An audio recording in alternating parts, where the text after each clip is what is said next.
Om Namo Bhagavate Vasudevaya.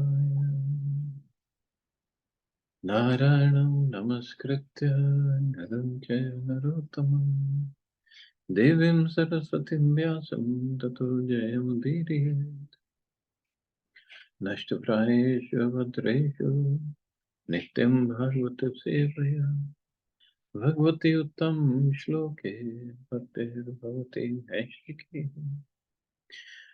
So continuing with the discussion on Sri Chaitanya Charitamrita Madhya Lila, chapter 24, the 61 explanations of the Atmanam verse, text 257. व्याध कहे धनुक भंगिले वर्तिबा के माने नारद कहे आमी आनंदी बा प्रतिदीन. So Narad Muni had asked that Vyagra or Vyadha, Mrigari, that to throw away that bow or break that bow, and then I'll tell you what is to be done. Because Mrigari was interested in taking shelter of Narad Muni. So Hunter replied, if I break my bow, how shall I maintain myself? Narad Muni replied, do not worry. I shall supply all your food every day. So, I mean, if Narad Muni is saying that, so obviously Krishna has to fulfill the words of his dear devotee. The source of our income is not actually the source of our maintenance. Every living being, from the great Brahma down to an insignificant ant, is being maintained by the Supreme Personality of God. Eko bahunam niyovitatati kam. The one Supreme Being, Krishna, maintains everyone. Our so-called source of income is our own choice only. Nice, Prabhupada's realizations. If I wish to be a hunter, it will appear that hunting is a source of my maintenance. If I become a Brahmin and completely depend on Krishna, I do not conduct a business, but nonetheless, my maintenance is supplied by Krishna. The hunter was disturbed about breaking his bow, and because he was worried about his income, Narad Muni assured the hunter because he knew that the hunter was not being maintained by the bow but by Krishna. Being the agent of Krishna, Narad Muni knew very well that the hunter would not suffer by breaking the bow. There was no doubt that Krishna would supply him food. And this actually, yes, source of income is not the source of our maintenance. Very nice statement. It is our mind. Maya makes us think that if I don't make money like this, I'll not be maintained. But if we look at, besides human beings, no other entity has a job or a business, but they are being maintained. Elephant eats so much of food every day, Krishna provides. It's just our conditioning. Elephant, if you see in the jungle, he's free, he's independent, he is provided. But the elephant that gets captured, somehow his conditioning, the Mahavat and the other people, they make him think that if he doesn't do what the little bit Mahavat sitting on my head with that little Ankush he's sitting, if I don't do what he wants me to do, I'll not get food and I'll not get to meet the she elephant. It's the conditioning. This is how they train. Elephant is very, very powerful animal. Very powerful, very strong. He can grab that Mahavat, throw him from his neck and run away. Nobody can stop. But the conditioning becomes such that he doesn't run. Similarly, when they catch a monkey, how do they catch him? I think we studied all this in 11th canto of Bhagavatam. They keep a surahi, a pot with a long, thin neck, and with some uh, dry fruits in that surahi. So monkey comes, he puts his hand inside that surahi neck, grabs that dry fruit, but then when his fist is closed, he cannot get the fist out. And he cannot get the fist out, cannot get the dry fruits out. He's stuck. Just let go of dry fruits. You'll get plenty all over. But no. And then he gets stuck, and then Madari makes him do all sorts of things and gives him little food and beats him up also and does all sorts. This is our conditioning, actually, nothing else. Krishna does provide for everybody. What to speak of these animals? He provides for even people who are against him, who speak against him.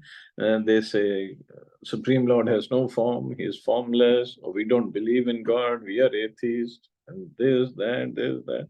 He's still providing for everybody. Why won't he provide for his devotees? But that faith has to be there. So the hunter, in association with Narad Muni, is developing that faith. Dhanuk bhangi vyad tar charane padi, tar uthaya Narad upadesha kaina. Being thus assured by the great sage Narad Muni, the hunter broke his bow, immediately fell down at the saint's lotus feet and fully surrendered. After this, Narad Muni raised him with his hand and gave him instructions for spiritual advancement. It's amazing. I guess it's Narad Muni's mercy. Today is Narad Jayanti. Today is the appearance day of Narad Muni, and we're reading about Narad Muni. For last 3 days, we've been reading. This is the process of initiation. The disciple must surrender to the spiritual master, the representative of Krishna. The spiritual master, being in the disciplic succession stemming from Narad Muni, is in the same category with Narad Muni. A person can be relieved from his sinful activity if he surrenders to the lotus feet of a person who actually represents Narad Muni. Narad Muni gave instructions to the hunter after the hunter surrendered. Ghare giya brahmane deha yat achidhan ek ek vastra pari bahir hao duijan. Narad Muni then advised the hunter, return home and distribute whatever riches you have to the poor, to the pure Brahmins who know the absolute truth. After you have distributed all your riches to the Brahmins, you and your wife should leave home, each of you taking only one cloth to wear. Wow. This is the process of renunciation at the stage of vanaprastha. After enjoying householder life for some time, the husband and wife must leave home and distribute their riches to Brahmins and Vaishnavas. One can keep his wife as an assistant in the vanaprastha stage. The idea is that the wife will assist the husband in spiritual advancement. Therefore, Narad Muni advised the hunter to adopt the vanaprastha stage and leave home. It is not that a grihastha should live at home until he dies. Vanaprastha is preliminary to sannyas. In the Krishna consciousness movement, there are many young couples engaged in the Lord's service. Eventually, they are supposed to take vanaprastha, and after the vanaprastha stage, the husband may take sannyas in order to preach. The wife may then remain alone and serve the deity or engage in other activities within the Krishna consciousness movement. So Narad Muni asked them to stay together, but take vanaprastha and leave with only one pair of clothes per person. That's it. Rest everything, you should just give it out in charity. So wife can assist in the vanaprastha or may not, depends. But sannyas life, definitely she doesn't. She comes back home Or as Prabhupada says, she can remain at home with the deity service, but not with the husband, not in sannyasi stage. Nadi tire ek khai kotira kariya, tar aage ek pindi tulasi ro. Narad Muni continued, leave your home and go to the river. There you should construct a small cottage, and in front of the cottage you should grow a tulsi plant on a raised platform. Tulsi parikrama kar tulsi sevan, nirantar Krishna kariha kirtan. After planting the tulsi tree before your house, you should daily circumambulate that tulsi plant. Serve her by giving her water and other things, and continuously chant the Hare Krishna Mahamantra. This is the beginning of spiritual life. After leaving householder life, one may go to a holy place such as the bank of Ganga or Yamuna and erect a small cottage. A small cottage can be constructed without any expenditure. 4 logs serving as pillars can be secured by any man from the forest. The roof can be covered with leaves, and one can cleanse the inside. Thus, one can live very peacefully. Of course, those days are different. Now you cannot build a house like that.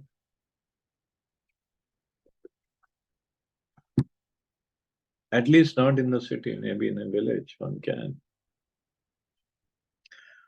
But the point what Prabhupada is making is simple living and high thinking. Very, very important. In any condition, and any man can live in a small cottage, plant a tulsi tree, water it in the morning, offer it prayers, and continuously chant the Hare Krishna Mahamantra. Thus, one can make vigorous spiritual advancement. This is not at all difficult. One simply has to follow the instructions of the spiritual master strictly. Then everything will be successful in due course of time. As far as eating is concerned, there is no problem. If Krishna, the Supreme Personality of Godhead, supplies everyone with eatables, why should he not supply his devotee? Sometimes a devotee will not even bother to construct a cottage. He will simply go to live in a mountain cave. One may live in a cave, in a cottage beside a river, in a palace, or in a big city like New York or London. In any case, a devotee can follow the instructions of his spiritual master and engage in devotional service by watering the tulsi plant and chanting the Hare Krishna mantra. Taking the advice of Sri Chaitanya Mahaprabhu and our spiritual master Bhaktisiddhanta Saraswati Goswami Maharaj, one can go to any part of the world and instruct people to become devotees of the Lord by following the regulative principles, worshipping the tulsi plant, and continuously chanting the Hare Krishna Mahamantra. So this is it, that's all. One doesn't need a whole lot to do all this. How much money we need for that? Nothing. And this is what Mahaprabhu is asking, just chant Hare Krishna Mahamantra. Narad Muni gave some further instructions, and Prabhupada is practically describing how one can do that. At the same time, suppose one is living in a village, one can preach to others, come together, let's chant.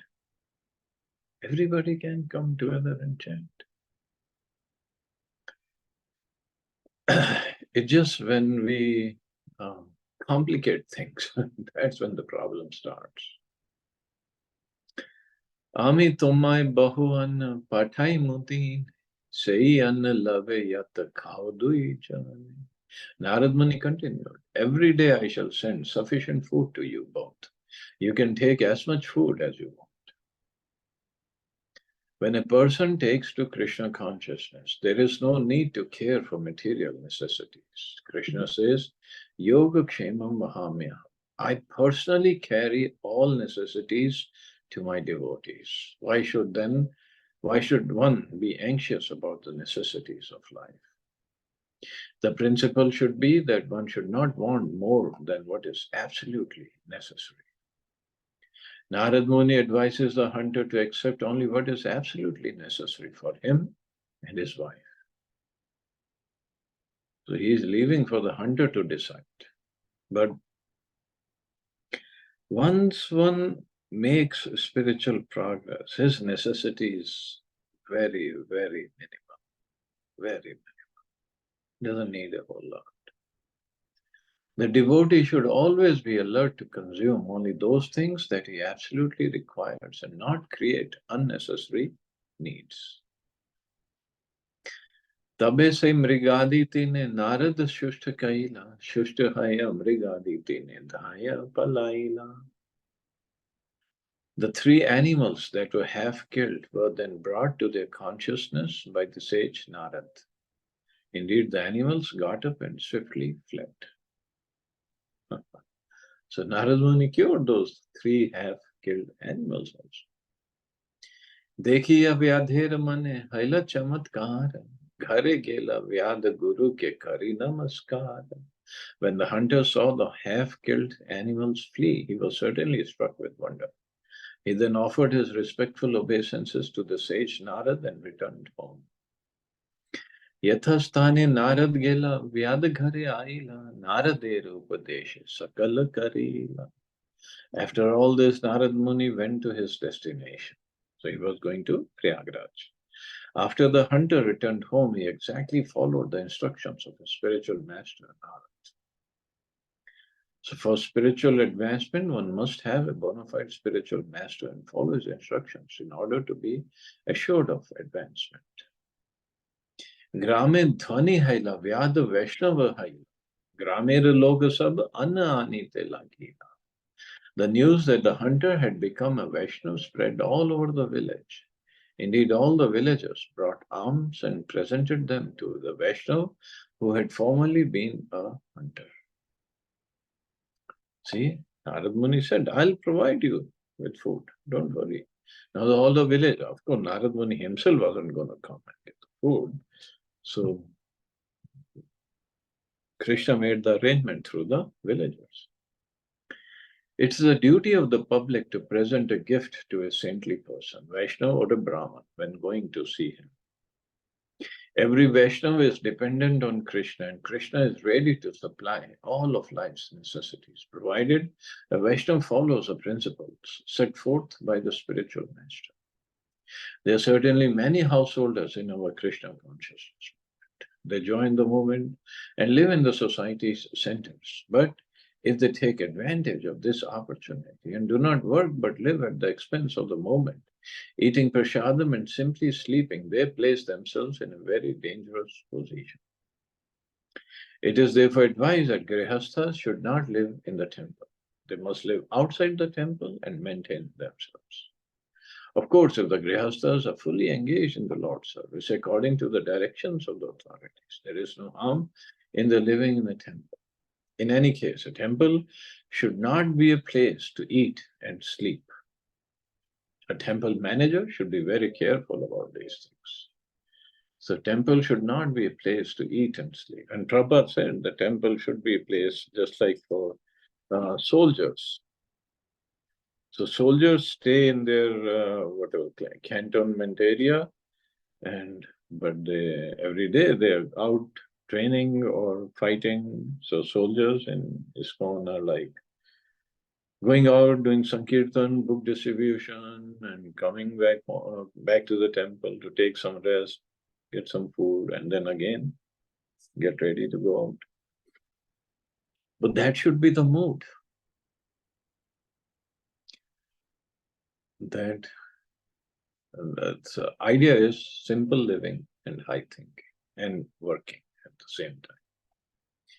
एक दिन अन्न आने दश बिश जाने दिने तात लाए याता खाए दुई जाने. In one day, enough food was brought for 10 or 20 people, but the hunter and his wife would accept only as much as they could eat. So again, the testing will always be there, whether the testing is no food or the testing is plenty of food or other things. Now, this hunter and his wife, they followed the instructions, except only as much as they could eat. एक दिन नारद कहे सुन पर्वते आमार एक शिष्य आचे चला देखी थे. One day, while speaking to his friend Parvat Muni, Narad Muni requested him to go with him to see his disciple, the hunter. तबे दुई ऋषि आइला से व्याध स्थाने दूर haite vyad paila gurur darshan.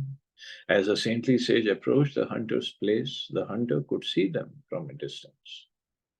आस्ते व्यस्ते धाया से पथ नाही पाए पथेर पिपीलिका इति उति धारे पाए.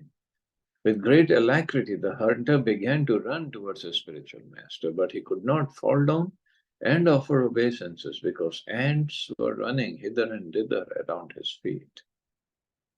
Dandavat sthane pipilikare dekhiya, vastre sthana jhadi pade, dandavat haya. Seeing the ants, the hunter whisked them away with a piece of cloth. After thus clearing the ants from the ground, he fell down flat to offer his obeisances. The word danda means rod and vat means light. To offer obeisances to the spiritual master, one must fall flat, exactly as a rod falls on the ground. This is the meaning of the word dandavat. But look at the hunter now. He's clearing the ants. He doesn't want to even step on the ants. And earlier he was half killing the animals and he was very happy about it. See the transformation of his heart. Narad कहे व्यादई नहय आचार्य हरि भक्ति हिंसा शून्य है साधुवार्य. Narad Muni said, my dear hunter, such behavior is not at all astonishing. A man in devotional service is automatically non-violent. He is the best of gentlemen. In this verse, the word sadhu varya means the best of gentlemen. At the present moment, there are many so-called gentlemen who are expert in killing animals and birds. Nonetheless, these so-called gentlemen profess a type of religion that strictly prohibits killing. According to Narad Muni and Vedic culture, animal killers are not even gentlemen, to say nothing of being religious men. A religious person, a devotee of the Lord, must be non-violent. Such is the nature of a religious person. It is contradictory to be violent and at the same time call oneself a religious person. Such hypocrisy is not approved by Narad Muni and the disciplic succession. So see how that Vyad became a gentleman. Etena hi adbhut Vyad tava himsa dayo guna hari bhakto pravritta ye na tesyu par tapina. O hunter, good qualities like non-violence which you have developed are not very astonishing. For those engaged in the Lord's service are never inclined to give pain to others because of envy. This is a quotation from the Skanda Puran. So Puran also, Skand Puran also, same story was mentioned, which Mahaprabhu is quoting here. Tabbe se vyad dohare anga neyani kushasan ani dohare bhakte vasaila. The hunter then received the two great sages in the courtyard of his house. He spread out a straw mat for them to sit upon, and with great devotion he begged them to sit down. Jala ani bhakte dohar pada prakshalila. Sai jal stri purushe piya shirelai. He then fetched water and washed the sage's feet with great devotion. Then both husband and wife drank that water and sprinkled it on their heads. This is the process one should follow when receiving the spiritual master or someone on the level of the spiritual master. When the spiritual master comes to the residence of his disciple, the disciple should follow in the footsteps of the former hunter. It doesn't matter whether what one was before initiation. After initiation, one must learn the etiquette mentioned herein. Kampapula kashru haila Krishna namagan. Urdu baho nitya kare vastra ulaya. When the hunter chanted the Hare Krishna Mahamantra before his spiritual master, his body trembled and tears welled up in his eyes. Filled with ecstatic love, he raised his hands and began to dance, waving his garments up and down. देखिए व्याधेर प्रेम पर्वत महामुनि नारदेर कहे तुम्ही how sparshmani.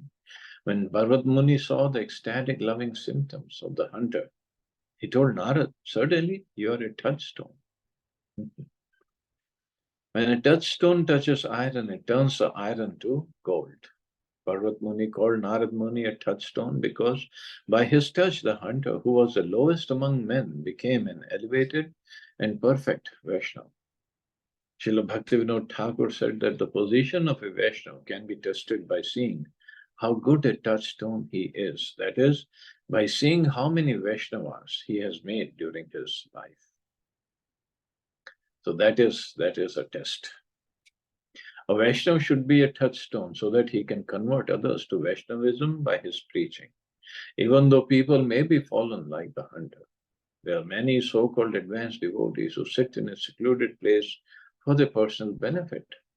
They do not go out to preach and convert others into Vaishnavas, and therefore they certainly cannot be called Sparshmani, advanced devotees. Kanishta Adhikari devotees cannot turn others into Vaishnavas, but a Madhyam Adhikari Vaishnava can do so by preaching. Sri Chaitanya Mahaprabhu advised his followers to increase the number of Vaishnavas. Yara dekha tar kahe Krishna Upadesh, Amar agyaya guru hai atara ye desh. It is Sri Chaitanya Mahaprabhu's wish that everyone should become a Vaishnava and Guru.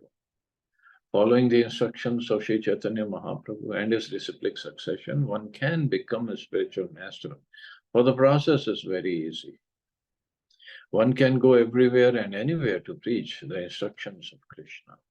Bhagavad Gita is Krishna's instructions. Therefore, the duty of every Vaishnava is to travel and preach the Bhagavad Gita, either in his country or a foreign country.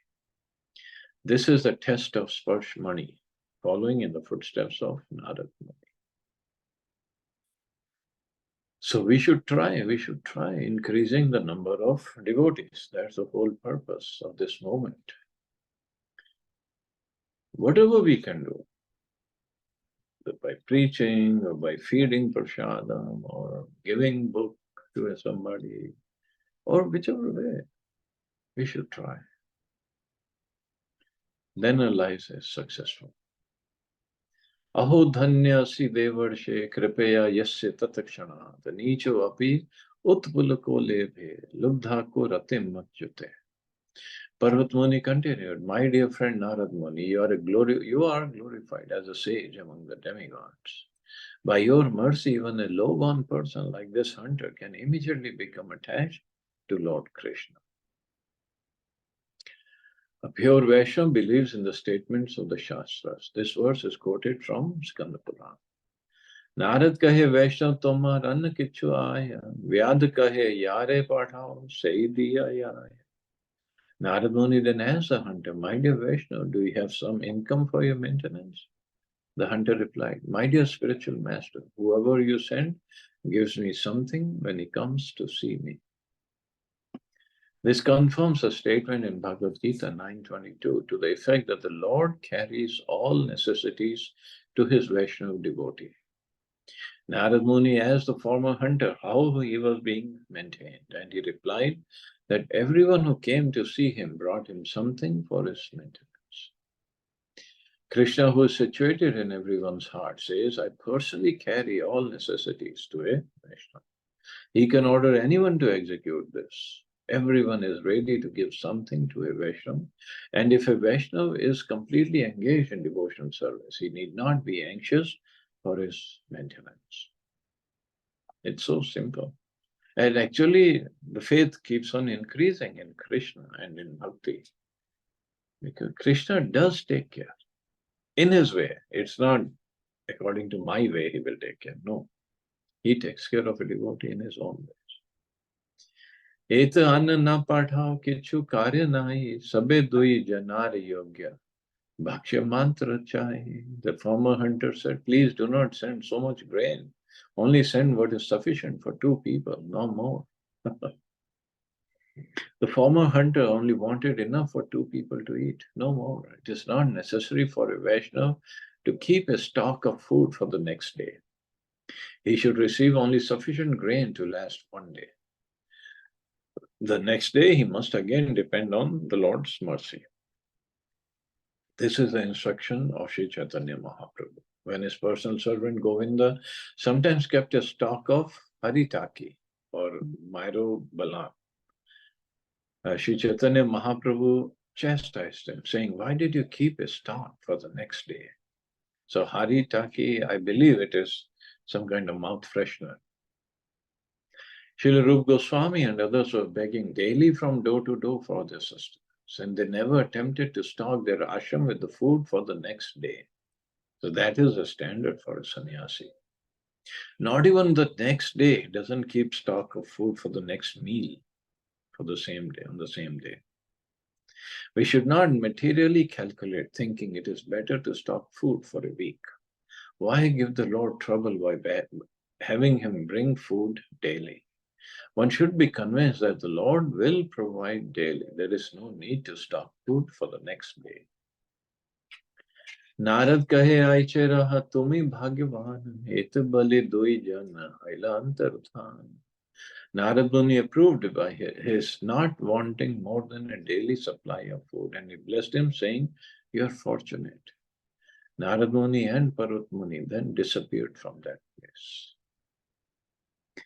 Eita kahilu tomai vyadhira akhyana ya shunile hai sadhu sang prabhav jnana. Thus I narrated the incident of the hunter. By hearing this narration, one can understand the influence of association with the devotees. Shri Chaitanya Mahaprabhu wanted to stress that even a hunter, the lowest of men, could become a topmost Vaishnava simply by associating with Narad Muni or a devotee in his bona fide disciplic succession. E ar tin arth ganai tepa ila, ei dui arth meli, chaubis arth hai. In this way, we have found three more meanings of the Atmaram words. Combine these with other meanings, and the total number of meanings adds up to 26 in all. Are अर्थ शून्य यहाँ अर्थेर भांडार स्थूले दुई अर्थ सूक्ष्म 32 प्रकार. There is yet another meaning which is full of a variety of impacts. Actually, there are 2 gross meanings and 32 subtle meanings. The 2 gross meanings refer to regulative devotional service and spontaneous devotional service. There are also 32 subtle meanings. Under the heading of regulative devotional service, there are 16 meanings based on understanding the word Atmaram to mean. 1. A servant of the Lord as his personal associate, a personal friend, a personal parent or similar superiors, personal beloved, a servant elevated by spiritual cultivation, a friend by spiritual cultivation, parents and superior devotees by cultivation of devotional service, a beloved wife or female friend by cultivation of devotional service, a mature devotee as a servant, a mature devotee as a friend, a mature devotee as a parent and superior, a mature devotee as a wife and beloved, an immature devotee as a father or superior, and 16, an immature devotee as a beloved. Similarly, under the heading of spontaneous devotion, there are also 16 various associates. Therefore, the total number of devotees under the headings of regulated devotees and spontaneous devotees is 32.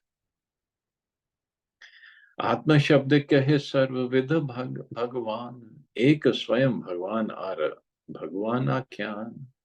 The word Atma refers to all the different personalities of Godhead. One of them is the Supreme Personality of Godhead himself, Krishna, and the others are different incarnations or expansions of Krishna. The word Atma also includes all kinds of personalities known as Bhagwan, the Supreme Personality of Godhead.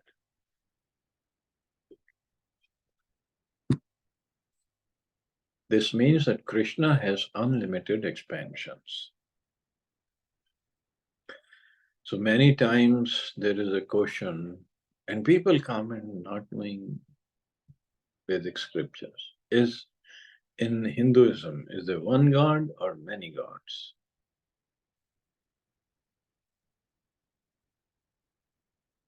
So there is one God, Krishna, but then there are so many expansions, unlimited expansions. And they're all Vishnu Tattvas. So there is one God. See, the problem is when we say there is only one God, means we are putting a condition, a limitation on the Lord. How can we put a limitation?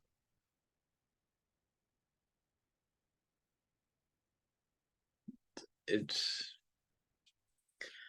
That's why other so-called religions or faiths, they say, oh, we have only one God. See, that's why we are one. We all are follow one God. The problem with Vedic system is people don't know. They don't have knowledge. There is one God Krishna, but if there are expansions, Lord Ram, Narsingadev, Varahadev, Vamandev, and then if you come down to demigods, 33 crore Devi Deta, 330 million demigods. But they are called demigods. They're not Bhagavan. We can, people worship according to Karmakand procedure, they worship so many demigods. That's okay. That's their level. And according to their level, they're calling them Bhagavan. Well, that is okay. That's their understanding. It's not uh, perfectly correct. Fine. But in Bhagavatam only, one place even Narad Muni is called Bhagavan. Shivji is called Bhagavan. Why? It's not like they are Krishna. Definitely not. But they have qualities of Krishna to a higher degree than normal folks like us. So that way, Shukdev Goswami was right in calling them Bhagwan. But the Swayam Bhagwan is only Krishna. Krishna is too Bhagwan Swayam.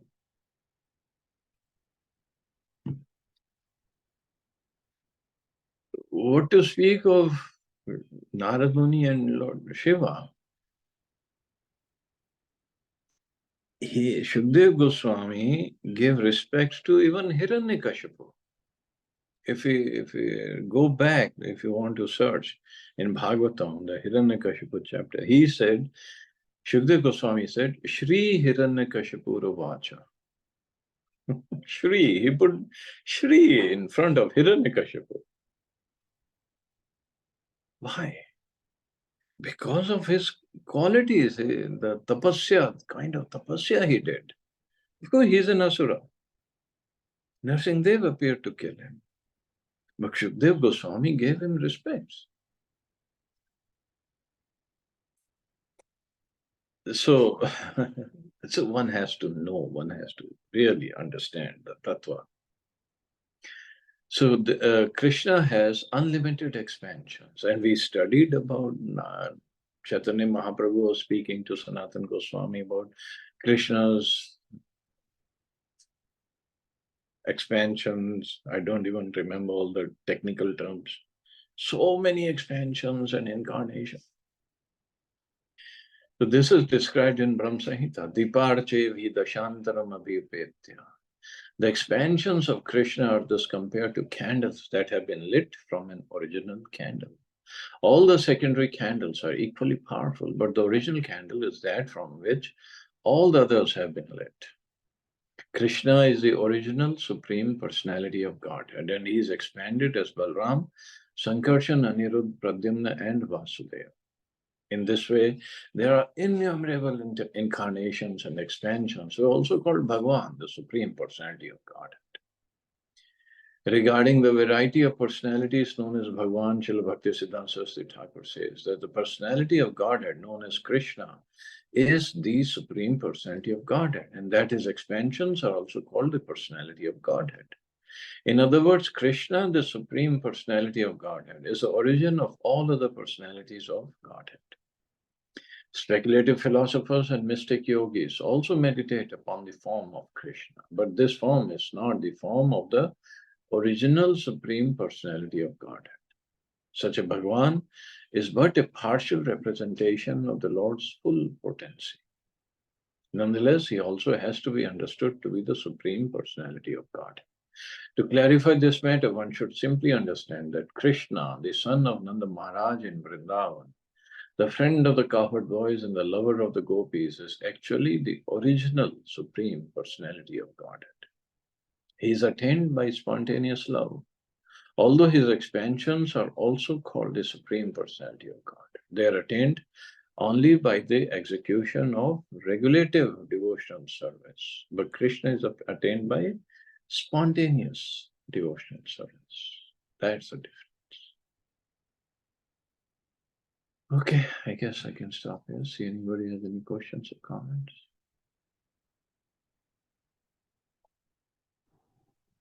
Hare Krishna Prabhu ji. Hare Krishna. प्रभु जी, सदा शिव के बारे में कुछ बताएंगे? Is it an expansion of Lord Krishna or Sadashiv himself is Sarvopari, Paramatma only? I think ये आया था. Seen Brahm Samhita and Bhagavatam also, it is explained now when Mahavishnu glances at material universes, then with his glance comes all the souls that are in the body of Mahavishnu and they enter the material universes. Now, the glance of Mahavishnu is also spiritual, it cannot be material. But that glance comes in contact with the material energy. And Mahavishnu never does. So that glance, personification of that glance is Sadashiva.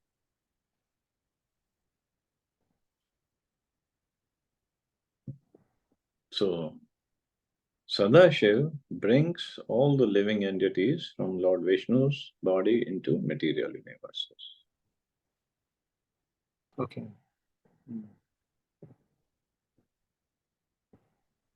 And Prabhuji, one more thing in addition to this, Sadashiv is also known as Shambh Sadashiv, Nirakar Roop.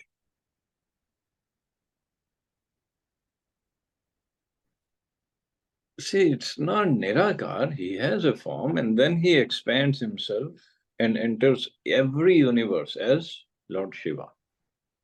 Shivji is expansion of Sadashiv in a universe. Sadashiv is outside the universe in Kailash, not Sadashiv. So he's not Nirakar. And then when we talk about Rudra, the one which has come out from the Brikuti of Brahma, Lord Brahma, that is So also a Rudra and Swarup. Shiva, they are same. Swarup. I mean, expansion of Sadashiv is Rudra. Yeah. Okay, Prabhu. And also, so when this universe is destroyed, so Lord Shiva, he is not a living entity, just like us, living entity. He's not. He's not Jiv Tattva, he's Shiv Tattva. So he merges back into Sadashiv. Achha. He doesn't die like we are going to die. So there is a thin line here, Prabhuji. I think Brahma ji का जन्म होता है इंद्र का, because Indra is a देवता. ब्रह्मा जी का 100 कल्प में एक बार ब्रह्मा जी बदलते हैं, ऐसा आप बताए थे. तो but not the same case for Shiv ji. Shiv ji merges back into Sadashiv. You say Yeah, yeah. he's a Janma. Oh, yeah. Oh, yeah. And also Brahmaji, any living entity, it's also explained, every living entity who first falls from spiritual world into material world, he first takes the position of Brahmaji. Like we were at one time, he had that position, and then we fell down further. So a living entity, Jeev, can become Brahma, but no Jeev can become Shiva. Lord Shiva is only one. Yeah. Thank you so much, Prabhuji. Thank you. Okay. Thank you, Pradeep. Sure. You all have a safe and wonderful day. Hare Krishna. Hare Jai Shri Krishna. Hare Prabhupada. Krishna. Thank you, Prabhu.